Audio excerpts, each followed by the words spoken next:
Dari kawasan Borok Medan 95.1 FM MNC Trijaya, The Real News and Information. Hai pendengar Trijaya, halo selamat sore. Selamat berjumpa dalam program Talkshow Trijaya Bincang Radio ya. Edisi hari ini Kamis 23 September 2021, hasil kerjasama Radio MNC Trijaya, MNC Play, Koran Sindo, dan iNews TV. Pendengar Trijaya, sejak kasus pertama COVID-19 di Indonesia ya pada Maret 2020 yang lalu nih, meskipun saat ini skema vaksinasi sudah dijalankan, tetap mau tidak mau ya kita dituntut untuk bisa beradaptasi hidup berdampingan dengan virus tersebut sampai kita bisa benar-benar virus tersebut ini dikendalikan nih. Lalu seperti apa dan apakah kita sudah benar nih dalam menerapkan prokes dan mengadaptasi kebiasaan baru, serta bagaimana sih sebenarnya menerapkan pola hidup sehat di tengah pandemi seperti saat ini. Nah, kita akan kupas itu semua ya selama 1 jam ke depan bersama saya Ami Maulidia, bersama narasumber saya akan menjawab pertanyaan saya tentunya di sore hari ini. Ada Dr. Ramlan Sitompul SPTHTKL ya, dari Ketua Ikatan Dokter Wilayah Sumatera Utara. Selamat sore dokter, apa kabar? Assalamualaikum. Waalaikumsalam, selamat sore Mbak Ami, Mas Edi, dan para pendengar Trijaya. Gimana kabarnya hari ini dokter? Alhamdulillah cukup bagus, cukup senang hari ini. Alhamdulillah ya. Dan dengar saya nih dokter Ramlan selain sebagai Ketua Ikatan Dokter Indonesia juga aktif ya saat ini sebagai dokter THT dan konsultan fasil plastik bedah rekonstruksi THT di Rumah Sakit Adam Malik ya, ada juga sebagai staf pengajar nih di Adam Malik. Dan dengar Trijaya, Anda bisa berinteraktif ya tentu saja bersama kami, bersama Dr. Ramlan di sini di WhatsApp dan juga telepon kami di 0614567266 atau SMS dan WhatsApp di 081361093928. Dan siaran ini tentunya bisa didengarkan juga melalui streaming ya di Roof dan juga di RCTI Plus. Nah dokter, ini tanpa berlama-lama udah ada dokter Ramlan di sini, kita ingin bertanya-tanya nih dokter, sejauh ini apa saja sih langkah-langkah yang sudah dilakukan ID Sumut khususnya untuk membantu masyarakat dan juga pemerintah dalam penanggulangan COVID-19 yang sudah kita alami kurang lebih 2 tahun ini dokter? Nah, terima kasih Mbak Ami. Kita di Sumatera Utara sebenarnya sudah menyampaikan beberapa hal ya. Kita hanya melanjutkan apa yang sudah dilakukan oleh teman-teman sejawat pengurus di wilayah Sumatera Utara sebelumnya. Jadi ketika saya pertama kali terpilih ini kan masih baru juga. Oke. Selamat dokter ya. dilantik juga belum seperti itu. Oke, baik.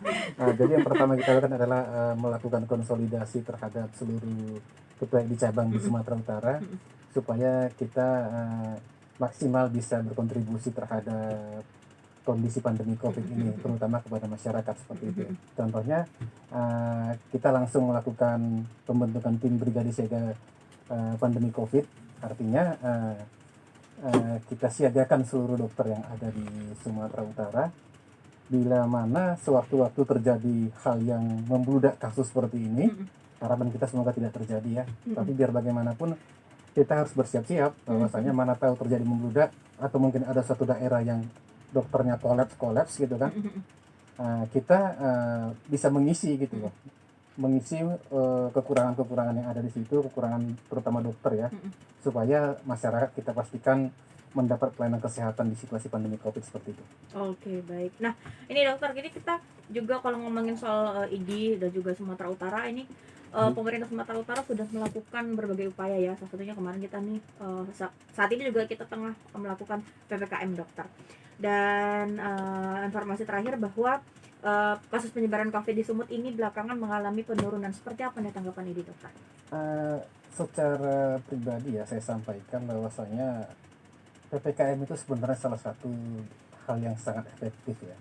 Karena begini, ketika misalnya satu negara dinyatakan oleh WHO sebagai negara terjangkit dengan situasi penyakit yang meresahkan dunia atau dalam istilahnya PHIC seperti itu ya, yang merupakan concern dunia internasional, maka seluruh dunia itu harus mengamankan pintu masuknya, pintu masuk negara masing-masing seperti itu. Jadi itu ketika misalnya ada negara yang pandemi COVID, pandemi apapun ceritanya, penyakitnya, jenis penyakitnya. Nah, sekarang ini kan persoalan bahwa pandemi ini kan sudah masuk ke negara kita gitu, sudah berada di tengah-tengah masyarakat. Maka kita harus masuk ke plan yang kedua, apa itu? Pemutusan mata rantai gitu loh. Bagaimana dilakukan pemutusan mata rantai yang efektif sehingga tidak terlalu luas, jangan meluas penyebaran itu. Iya. Salah satu solusinya adalah seperti PPKM ini gitu lah. Nah, makanya secara berdasarkan informasi dan telaah kita, efektif PPKM itu diberlakukan. Jadi mohon pengertian masyarakat bahwasanya PPKM ini bersabar dulu lah selama PPKM ini, karena terbukti kan bahwasanya dengan PPKM kemarin salah satunya adalah terjadinya angka penurunan yang sangat bagus gitu lah. Mudah-mudahan ini ke depan lebih bagus lagi. Amin, amin, amin. Itu doa kita bersama ya. Nah dokter, ini kan kita juga sudah 2 tahun mengalami pandemi COVID-19. Di awal-awal kita disuruh prokes ya 3M, sekarang sudah 5M, dan kita juga harus mengadaptasi kebiasaan baru. Tapi masih terjadi saja penyebaran, walaupun mungkin sudah menurun, tapi kan tetap masih terjadi dokter. Apakah prokes ataupun adaptasi yang kita jalani kurang lebih 2 tahun ini masih dirasa kurang atau seperti apa nih dokter untuk kita sendiri individu menjalankannya dokter? Jadi begini, ini menarik ya. Sebenarnya negara kita itu, kebetulan saya juga latar belakangnya adalah petugas karantina kesehatan dulu waktu di Bandara Polonia, saya koordinator karantina kesehatan di sana. Bahwasanya sebenarnya negara kita ini sudah punya sistem untuk pencegahan terhadap penyakit pandemi seperti ini. Cuman pada saat pandemi COVID yang kemarin itu, saya bertanya juga kenapa sistem itu ditinggalkan gitu loh. Kenapa sistem itu nggak diberdayakan? Nah seperti itu ya. Sementara sistem yang kita lakukan itu dikerjakan oleh Vietnam, dikerjakan oleh Hong Kong ya. Nah, dan mereka cukup stabil gitu loh, bisa keluar dari kesulitan pandemi COVID ini. Seperti itu ya. Nah, yang jadi persoalan sekarang ini kenapa masih banyak? Yang pertama bahwa mungkin kalau analisis kami ada dari pemerintah kita pada saat di awal-awal terjadi pandemi COVID ini ada semacam denial ya terhadap sudah terjadi COVID. Kemudian ada argumentasi yang tidak produktif dari pejabat-pejabat terdahulunya. Kemudian itu disadari, dikoreksi, dan akhirnya bisa lebih bagus. Yang jadi persoalan, pendapat-pendapat seperti itu masih menjadi referensi juga kadang-kadang bagi masyarakat kita, sehingga masyarakat jadi abai juga kan, seperti itu. Masyarakat jadi abai, berdampak sampai sekarang perilakunya yang masih ada perilaku masyarakat yang tidak produktif untuk bagaimana kita menghempang masuknya pandemi COVID ini terhadap masyarakat lain, seperti itu. Jadi harapan kita adalah tetap tertib aja gitu, tertib dengan protokol kesehatan gitu. Oke, menarik tadi dokter bilang mengenai sistem yang dulu nih dokter. Seperti apa rupanya memang seperti yang dulu ini yang sehingga sekarang kenapa nggak diterapkan lagi dokter? Dan ada kedenialan di situ dokter. Iya, jadi begini, waktu dulu itu kan, waktu swine flu kalau masih ingat ada flu burung, kemudian ada flu Spanyol dulu kan. Begitu PBB menyatakan, WHO menyatakan bahwasanya ada pandemi seperti itu, ada penyakit seperti itu yang merupakan keresahan dunia internasional.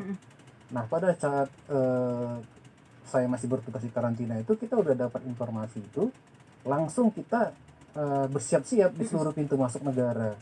Nah pada saat itu pemerintah, saya ingat betul, pemerintah menyiapkan namanya thermal scanner di pintu-pintu masuk negara. Kita deteksi maksimal gitu loh. Seluruh masyarakat dunia yang datang ke Indonesia itu bukan kita larang, silahkan masuk, tapi ikut prosedur standar penapisan, standar kekarantinaan, tindakan kekarantinaan di pintu-pintu masuk gitu. Pintu masuk itu kan ada bandara, ada laut, ada lintas negara gitu, lintas darat itu gitu, seperti itu. Nah, jadi di situ kita standby-kan semua. Ketika ada orang yang terdeteksi atau suspek, kita beda perlakuan. Kemudian seluruh penumpang yang datang ke situ itu diberikan health alert card gitu. Kita berikan kontak person. Kalau ada persoalan di kesehatan dia sampai di Indonesia, kita ambil jemput bola.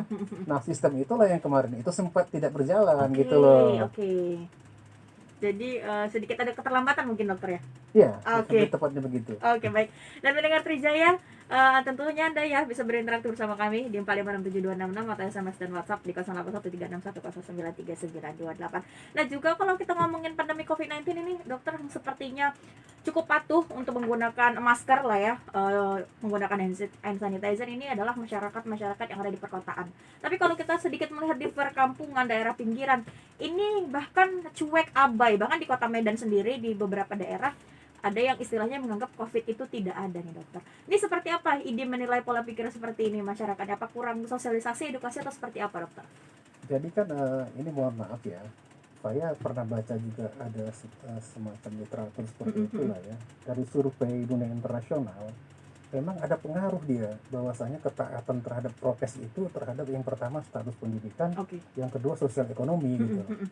Saya nggak tahu kenapa seperti itu, cuman artinya ya petugas kesehatan dan pemerintah minta tolong juga untuk lebih meluangkan waktu pikirannya untuk mencari solusi bagaimana meyakinkan masyarakat kita ini gitu, bahwasanya protokol kesehatan itu bagian penting dari kebersamaan kita gitu loh dalam menghadapi pandemi COVID ini gitu loh. Jadi mungkin perlulah improvisasi bagaimana supaya meyakinkan masyarakat itu. Nah, seperti itu. Oke, baik. Jadi memang edukasi yang terus-menerus berarti ya dokter ya harus tetap dilakukan pada masyarakat nih Iya. supaya tetap patuh prokes. Artinya sistem edukasi itu kan nggak semua lapisan masyarakat ini kan sama gitu loh. Kalau misalnya edukasi yang pendidikannya lumayan bagus, kita gunakan dengan cara seperti A misalnya. Kalau misalnya latar pendidikannya yang biasa-biasa saja, kita pilih yang B. Kalau misalnya yang pendidikannya juga masih lebih parah lagi, kita pilih yang C. Jadi kita harapkan jangan disamakan semua gitu loh. Harus ada inovasi dan improvisasi ya dokter ya. Seperti itu dia. Oke, baik. Ini menarik nih pembicaraan kita sore hari ini bersama Dokter Ramlan. Tapi dokter, kita harus break sebentar. Kita akan menunggu interaktif dari pendengar Trijaya. Untuk itu stay tune terus ya di 95.1 FM MNC Trijaya Medan.